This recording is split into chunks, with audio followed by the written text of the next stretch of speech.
26. Dear Unchosen Me, have you ever sat and wondered why you were so hard to love?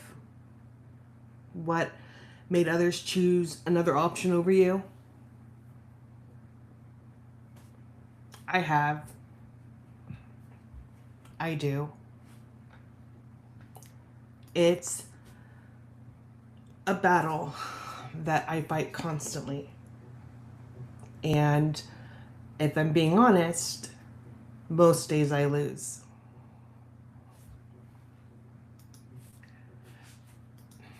Today has been rough. I had things I needed to take care of this morning. I'm still not feeling very well. It's just been a lot. I woke up this morning and my husband was already up, and I realized that he was out of bed, and I assumed that he was out there doing things. No big deal. I laid in bed. And then around the time it was to get up so that I could start getting ready and getting my kid prepared for school, he laid back down and he took medicine.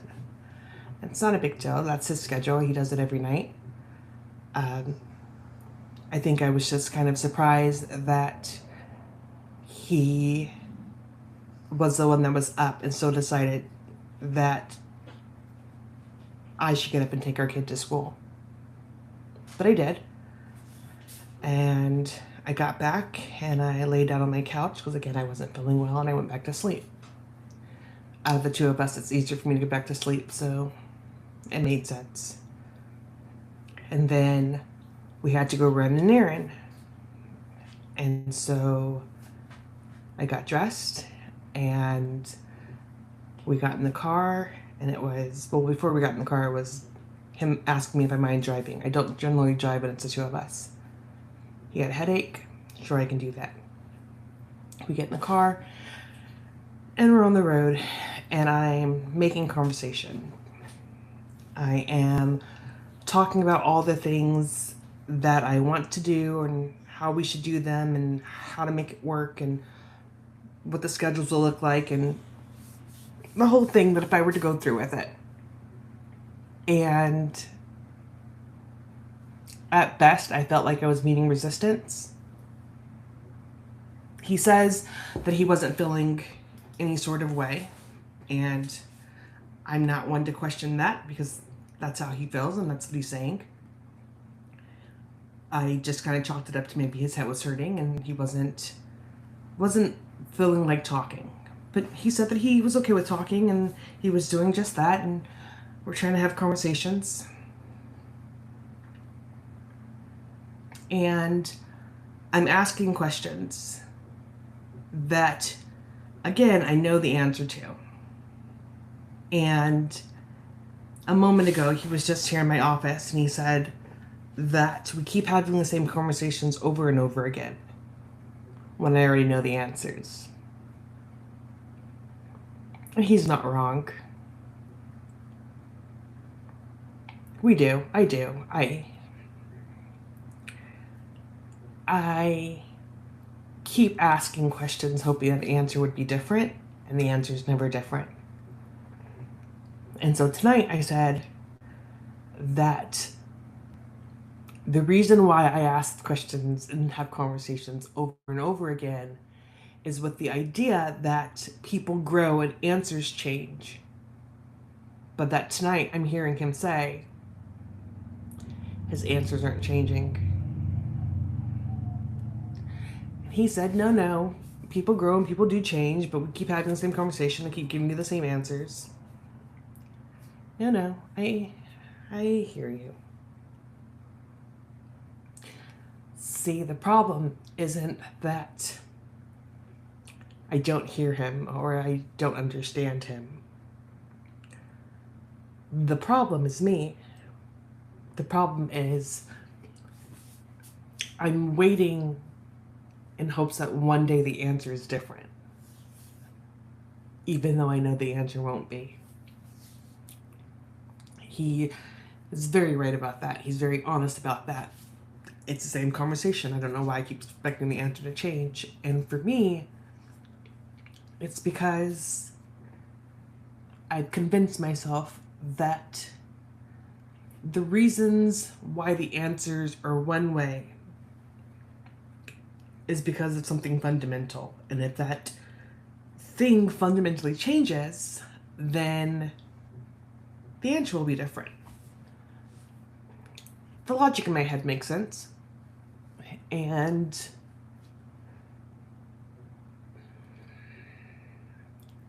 I believe it with all my heart and all my mind. But just because I believe it doesn't make it true. And that's how mental health works. We believe in something so hard, whether it's good or bad, we just have an unwavering faith in it. And we don't know how to let go of that belief.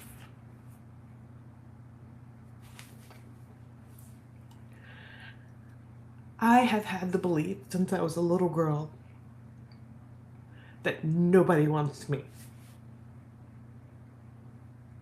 That no matter who comes into my life, nobody would choose me. And let me clarify that by saying I have great friends who would walk the earth for me, and I appreciate that so much.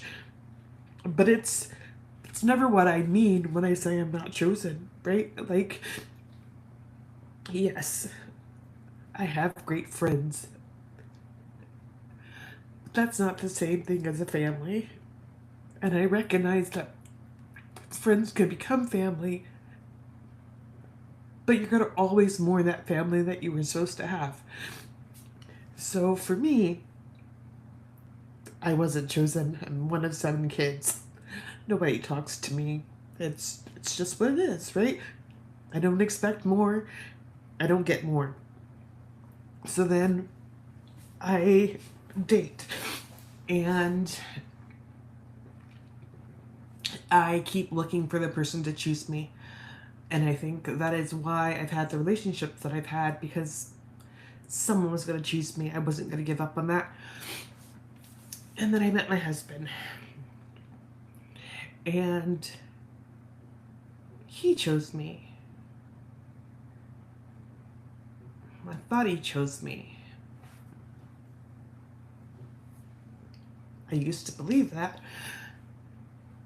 And then things just became different. Where you learn that being chosen looks different, right?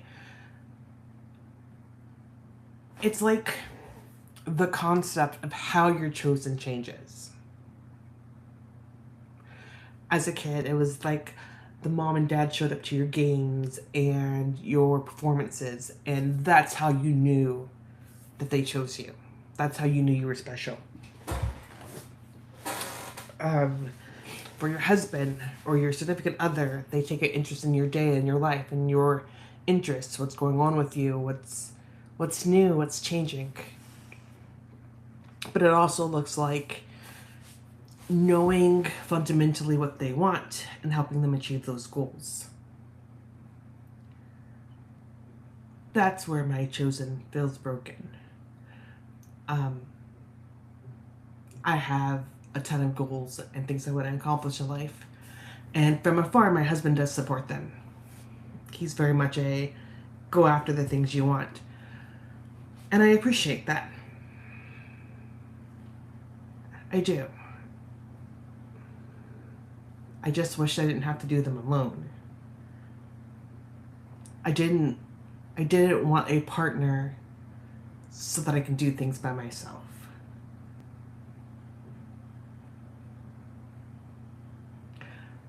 When I thought of a relationship and a marriage, I thought of it being where you guys just wanted to interact with each other. No, I'm not one of those, like, you have to be on me 24/7. I'm not even a big physical touch person. But I assumed that it would look like us making time for each other and the things that we wanted to do.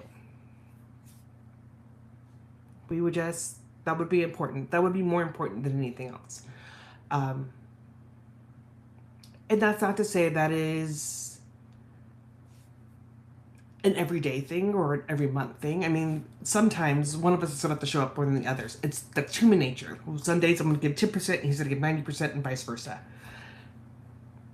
But it should be vice versa. It should always be that is between the two of you and not just on one person all the time. And man, today I felt very unchosen. He was tired, so he said he was going to nap. Okay. He got up from his nap and then kind of sat by himself. Okay. It feels like more and more he chooses to be by himself. And then I remember that given the opportunity to hang out with me and be by himself, I'd probably be by myself too.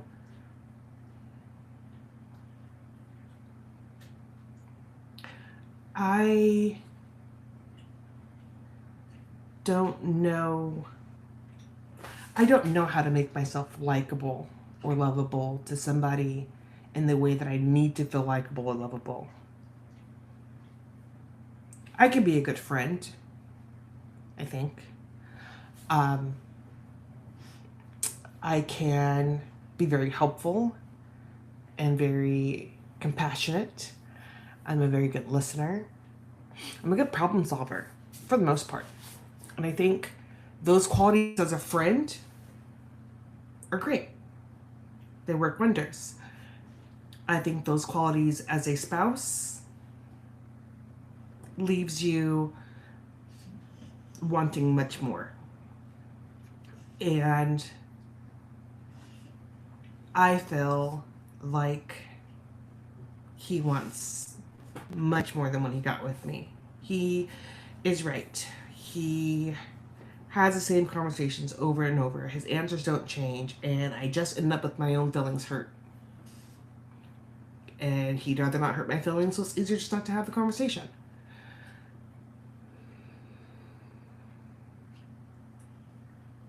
You get this idea in your head of what you imagine life to be like, what you'll be when you grow up, what your house will look like if you bought a house, how you'd raise kids if you had children. And then life sometimes has this cruel trick where your life doesn't turn out any way like that. Unfortunately for my husband, he got stuck with me. He had a not so happy first marriage, and now he's got this second marriage, and it's a wife with mental illness who has to take meds to be normal. Nobody chooses this. Nobody chooses to love this. It's messy and it's difficult, and it's hard. I imagine that if it's hard for me and inside of me, that the person dealing with me has just to be a saint. Because the mental angst I cause somebody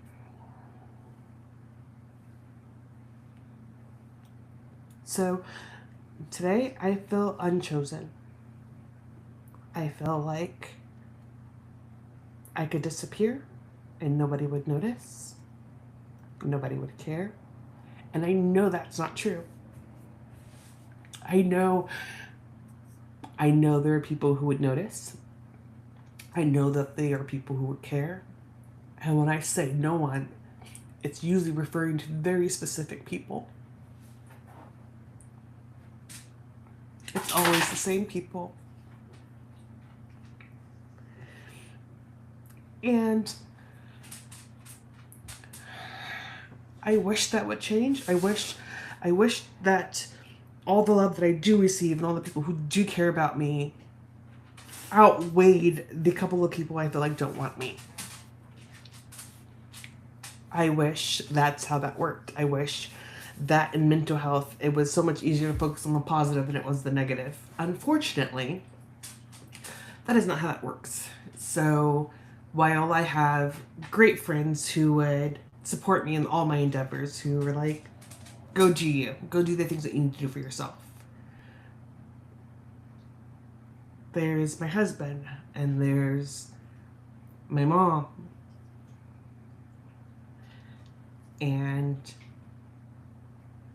those are the two people that I keep wanting to pick me. And they're the two people that I can't impress. They're the two people who aren't reaching out to spend more time with me. They're the two people who probably know the least about me. And despite me knowing that that's nearly not a relationship that I want, it's still one that I find myself fighting myself against, hurting myself for. Today, my piece of pie. It was a hard day. I tried to make myself feel better. I took a nap and I watched movies on my couch. I made it all nice and dark in my living room as I listened to the thunderstorm. I love thunderstorms. That was my piece of pie. Wasn't anything big. I didn't move mountains. I didn't change lives. I enjoyed a thunderstorm. I listened to the rain. I didn't dance in it like I wanted to, but that's okay. One day I'll get back to dancing in the rain.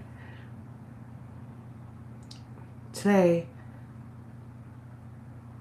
I bit back the feelings that said that nobody wants me and that nobody cares. And I corrected it from nobody to the person that it feels like doesn't. Because one person having an opinion isn't everybody having an opinion, isn't everybody's feelings. Today, my bite of pie was not catastrophizing it. It was saying, they're entitled to feel how they feel. And I can't do anything about that. I can never make those answers change. I will never make those answers change. That conversation will continue to be the same as long as I continue to have it. And honestly, I'm done having it. So, I have big decisions to make. And I am going to sit down with the people who matter most and make those decisions. Because it doesn't just affect my life. It affects people that I care about. And I am going to rewrite my story one page at a time, over and over again until I get it right. So just remember, today is another page in the story. It doesn't have to be perfect. It just has to be written. And before you close your journal tonight, ask yourself, what was your piece of pie today? Until tomorrow, love you loud.